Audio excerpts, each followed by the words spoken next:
السلام عليكم احبتي في الله، اينما دمتم في اي مكان دمتم بصحه وعافيه. اول حاجه تنهنئوا الفوز ديال فريق الوداد البيضاوي بالنتيجه 3-0.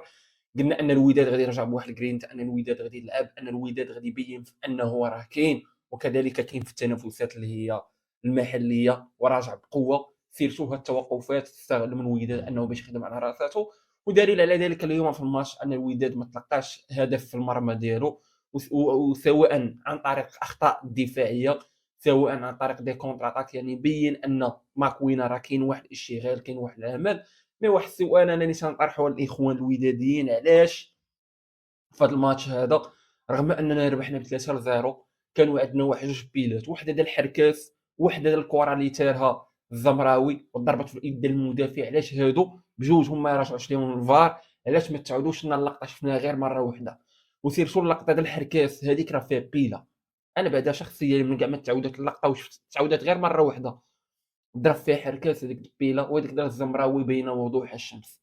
ضرب كره ضاربه لي في ايد، ورا ديك راه اي حكم بلا ما يرجع للفار راه غادي يصفر على بيلا. علاش كره غاديه للجول ضربت واحد عكست لها الاتجاه ديالها وخرجوا ولعبوا دي كونتر اتاك بحال ما كاينوش؟ وكذلك واحد القضيه ما شفناش ان اللعابه تيحتجوا يوقفوا كره، يرجعوا يطالبوا حتى هما يشوفوها في الفار واش بيلا ولا ماشي بيلا، على الاقل يحيدوا دوك الشكوك.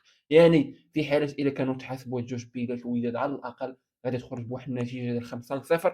وفي نفس الوقت راه النتيجه تلعب واحد الدور كبير. يعني بالنسبه للمدرب تيثيق في الاوراق ديالو، وكذلك اللعابه ما تيبقاوش عندهم ديك الشكوك وداك الخوف.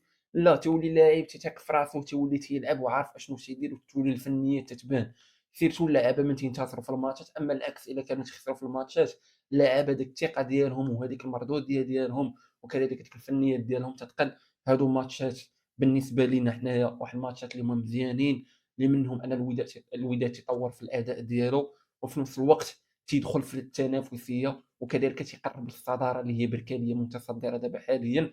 دابا حتى الماتش ديال الغدا علاش غادي نشوفوا الترتيب المهم دابا حاليا، راه هي والمغرب فاسي في المرتبه الثالثه برصيد 22 نقطه.